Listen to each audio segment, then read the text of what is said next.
Are you tired of doing work for free? Contractors Do you feel like insurance companies are walking all over you? Did you know that roofing claims are typically paid out at $2,500 less than what they should be? Are you eating that cost?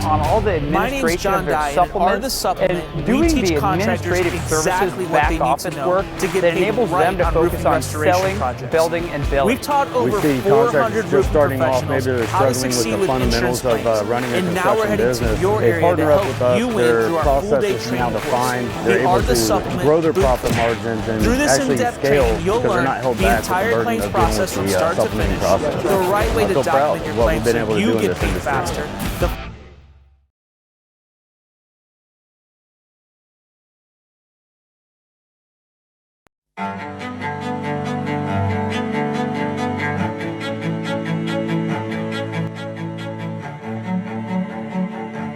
This is Larry Bache with the Merlin Law Group, helping policyholders for more than 30 years. If you have a claim or your client has a claim that needs help, please feel free to call the Merlin Law Group because we are the true policyholder advocate. C3 was eager to help us, and even whenever we weren't giving them work, they were still eager to give advice. The things that they were putting out for the for changing from DMO to RFG and giving that to the industry and not charging anything for it, I thought was really cool. And that's stuff that I as a contractor appreciate. I'd recommend C3 to any contractor that's looking for a PA, especially if you're around Colorado. Great guys, man. I'm nothing but happy with the work they've done for us.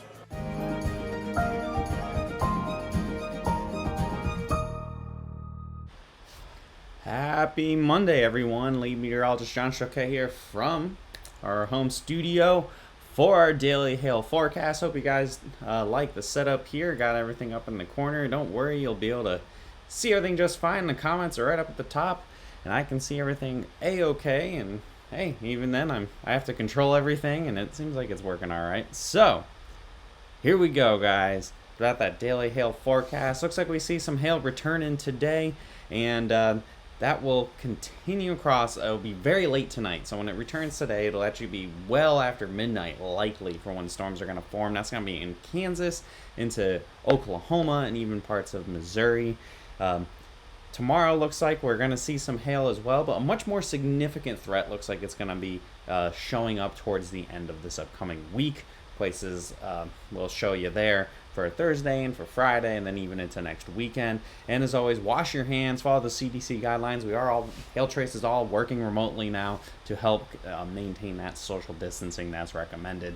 So hopefully you guys are doing the same. So we're going to jump straight into that forecast here. This is for today, Monday, March 23rd. A year ago today, Edmond actually had its big hailstorm. And doesn't look like that's the case today, though. Nothing really in Oklahoma City, anyway. You can see we have that chance for some storms. Again, starting up north towards near Garden City, that most significant area hatched there for you guys. Upwards of golf ball size hail for any of the strongest storms that form.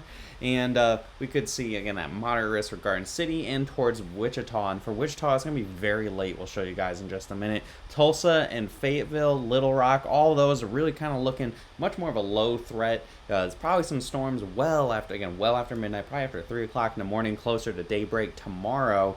And that chance is probably a quarter, $half size hail, nothing really too large. City forecast here for Wichita. that timeline, 3 to 6 a.m. So it's going to be, again, super late. Very, very late, and almost no activity during the day today. And that max hail size up to golf ball size hail, if anything is isolated, you can chance of hail, near moderate, like low end moderate chance. And for a chance of golf ball size hail or larger, it's a pretty low chance. So I wouldn't be surprised to see quarter, $half size hail, but more likely you're going to see hail that's going to be closer to quarter, $half size. Joel is asking about Joplin. Joplin, yeah, it's going to be similar to what we're seeing for Fayetteville and for Tulsa, more of a quarter to $half size threat close to daybreak tomorrow, which leads into Tulsa's forecast here for the city forecast, 3 to 6 a.m. as well. I'd probably push even closer towards 4 a.m. with what I've been looking at most recently. Max hail size, only about $half size hail. I think it's going to be kind of messy. There's going to be a lot of rain, thunder, lightning, maybe some smaller cores of hail that's more marginally severe, but otherwise I don't think we're really going to see much of a chance of golf ball size hail. Something that would really have to be isolated or really take off on some kind of boundary layer to really impact Tulsa. And that includes from Tulsa all the way up to like Joplin and places like Springfield, Fayetteville, all that area there. Looks like a quarter, $half size hail is your best bet near daybreak tomorrow morning. So the wind forecast, anything wind related, and again, I think this is much more of a hail risk for the overnight hours. There's a low end chance you could see some wind gusts close to 60, 65 miles an hour if anything really gets going. But for the most part, I think we're going to be seeing a pretty low end risk. That most significant area from about Garden City down to Fayetteville, it looks like storms are going to transition into more of a bowing area of storms for your Monday evening. A lot of people ask about Texas. Don't worry, we'll be getting to that in just a minute here, guys, once we get past today. Here's that future radar. You can see storms forming very late. I had actually used an earlier run of this high resolution rapid refresh model because we needed to get the hours all the way late enough to when things are actually going to happen. You can see storms moving through, not looking very discrete. So initially you had those isolated storms in western parts of Kansas, but then it starts to kind of transition over more towards a heavy rains and maybe some wind threat as it starts to kind of bow out towards daybreak. So this is for Tuesday's forecast. So we're pushing forward here. Oh, I'm gonna kick my desk a little bit. Right now, saying quarter, $half size hail, a lower end threat. We'll see if this actually improves a little bit for tomorrow. So you have the little extending into Missouri. That's going to be very early in the morning. And then for the afternoon, places like Nashville, Memphis, and even down south towards Birmingham all have a chance of seeing hail quarter, $half size. Again, maybe larger if we get a better instability, better setup. We got to kind of see how the morning activity plays out, but it's really looking like we could see some isolated storms, and any of those could possibly have even bigger hail. Low chance right now. We just got to see how tonight goes through and see if things kind of go more discrete or more isolated versus being a cluster of storms like what the models are showing here right now. That wouldn't be as favorable for large hail. So once we go beyond Monday and Tuesday, this is what we're going to be talking about for later on this week. So once we get past today, I know people are asking about Texas and stuff. No severe weather on Wednesday. Likely, I think if there is anything, it'll be near the Outer Banks of North Carolina in the morning. But once we get to Thursday, it looks like we have a pretty good system trying to kick out a classic-looking severe weather maker for the southern plains. You have a big system kicking out into like Arizona and New Mexico, the Four Corners region. It's going to bring up a lot of moisture for and instability for these storms to work with. So Thursday, I'd say I call it the day before the day type situation where there's going to be a lot of instability, but the thing that keeps storms in place, may be pretty strong. So you might just get one, maybe two storms forming on Thursday. I'll be watching this carefully, but right now we're looking at areas in like western and central Oklahoma and parts of north central Texas, down about South Abilene up to the Red River, and as far east as maybe Dallas.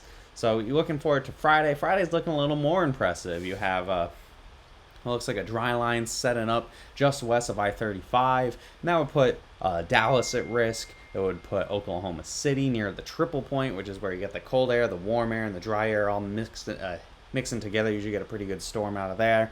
And then even along the warm front that will lead into the Ohio River Valley, that's seen quite a bit of severe weather already so far this storm season. So we'll be looking at on Friday, and then it looks like Saturday might be the main event in terms of severe weather, but I only go up through 5 days. So that's what we'll be looking at. We'll be tracking this all week for you guys. I mean, we'll be here. I know a lot of you guys are at home as well, or working from home, or have a little more time to be checking out things on your phone on social media. So stick with us, and we will be happily doing these forecasts. We'll be doing more live coverage as well.